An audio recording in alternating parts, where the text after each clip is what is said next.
So today we're going to be talking about taking better fishing photos. And it doesn't matter whether you shoot on a DSLR, a point and shoot, or even an iPhone. There's going to be something for everybody. We're going to be going over some framing, composition, lenses, filters, some creative ways to use your GoPro, and we're going to touch on camera settings without getting too technical. So the first choice we have to make is, are we eating this fish? If the answer is no, then releasing the fish unharmed is our top priority. And there's still a way that we can do this and get good photos at the same time. All we have to do is keep the fish in the net and the net in the water until we're actually ready to take the picture. So once everybody's got their cameras out, their framing, their settings all dialed in, now we're going to pull the fish out of the net. But I'm going to keep them really close to the water because we don't want to risk a drop. We don't want to drop them on rocks or on the bank and potentially hurt the fish. And the best way to do this is to actually be in the water with the fish if we can.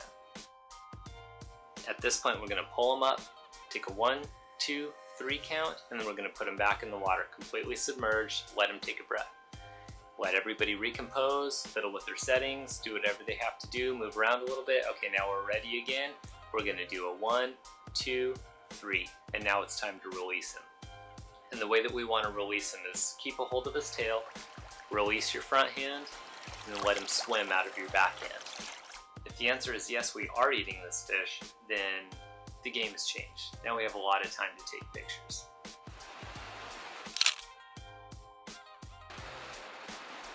And what I like to do is I like to bleed my fish out in the current.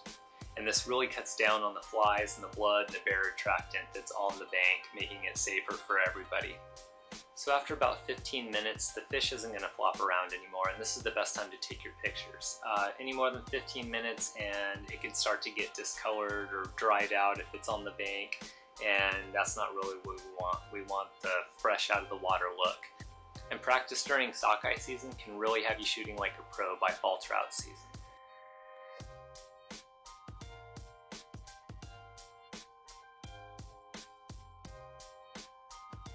Make sure that your memory cards are cleaned out and your batteries are charged. Because the only thing worse than having your buddy looking up at you with a 50-pound king in his hands and you're stuck fiddling with the camera that won't turn on is being in his shoes.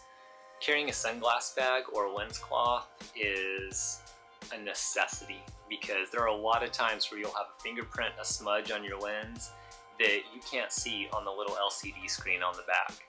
So just a quick wipe. Every time you go to shoot, every time you pull your lens cap off, quick wipe, now you're ready to rock and you know that you're getting a quality image. Composure is the single most important part of taking your photo next to having a working battery. This is where you choose what goes in your frame and what stays out of your frame. Every good photo really focuses on one thing. Focuses on the subject. So camera angle and perspective can add a lot of depth and dimension to our photos.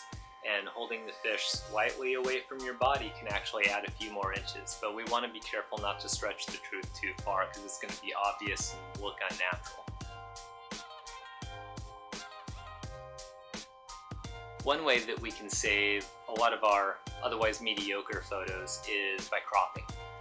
And by cropping, we're actually reducing the size of our photo by eliminating a lot of those distracting elements and making our picture smaller. Now those pixels could have got to a lot better use, making our subject higher resolution, ending up with a larger photo.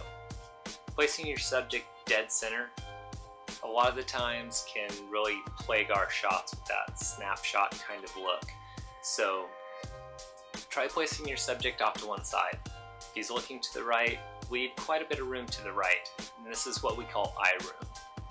One way that we can remember to always leave eye room is by using the rule of thirds, and most cameras have a function that we can turn on that will show us a grid on our LCD screen. And by placing your subject or the important parts of your frame on these intersecting lines, it's going to leave us with a more balanced image.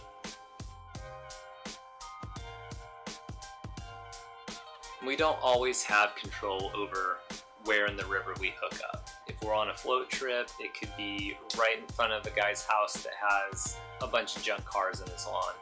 Or We just don't want to showcase the other 20 boats pounding the same mile of river. So depth of field can really save our shot here.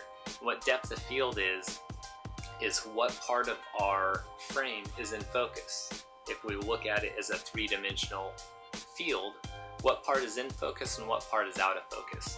Now in most point and shoot cameras, most of your iPhone photos, even your DSLR in auto mode can kind of give you that everything in focus look, which sometimes is okay, but most of the time it makes it look like a snapshot. So one thing that we can do to control our depth of field is zoom in and then compose our frame. So if we're close to our subject and we're zoomed in, that's going to lessen our depth of field. So our background is going to get nice and soft and blurry or nice and creamy, and it's going to make our subject tack sharp. And that's what we really want, is to direct our eye to our subject. Having the sun directly behind or in front of our subject usually falls under the don't category. But placing your subject in front of a nice sunset and then shooting with a fast shutter speed can really give us some beautiful silhouettes.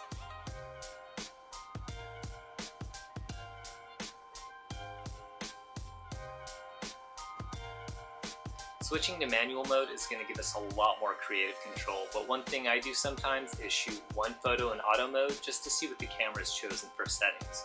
And then I can switch to manual mode or shutter priority from there and kind of tweak those settings to get the image that I'm really looking for. Shooting with a fast shutter speed is going to freeze motion, so like water drops, fish jumping is great for fast shutter speed.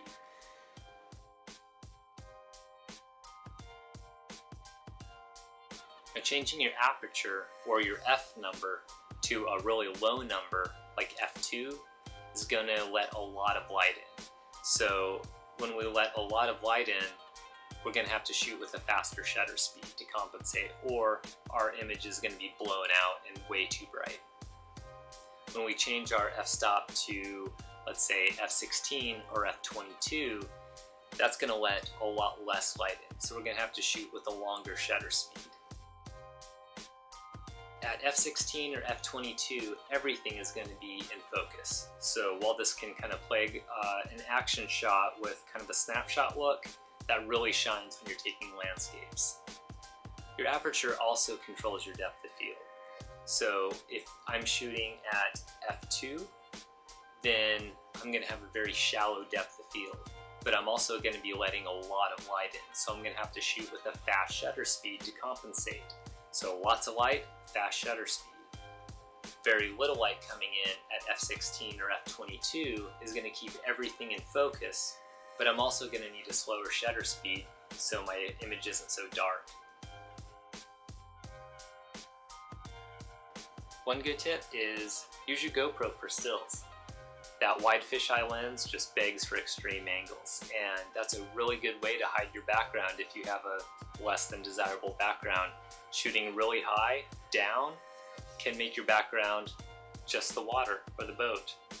Or the opposite can be true. Hold it down towards the water and then shoot up. That way the sky is your background. That can really eliminate a lot of distracting elements or just ugly backgrounds.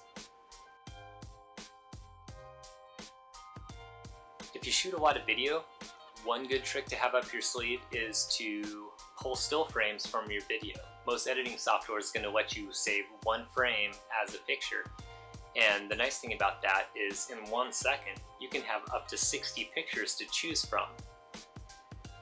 And if you're using a GoPro, this is a great way to get those underwater photos.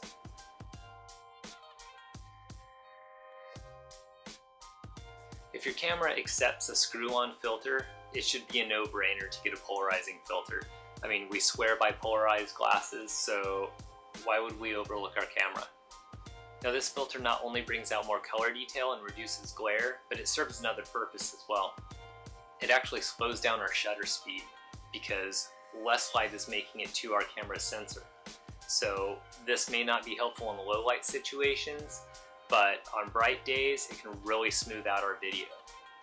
A huge bonus to using a filter of any kind is just the protection for your lens. It's going to take all the dust, all the scratches, all the beating instead of your original lens, and that can save you a lot of money in the long run. So that was a few tips and tricks on taking better fishing photos. So now when you're out having a good time catching some fish, you can get a few more likes on those Facebook photos.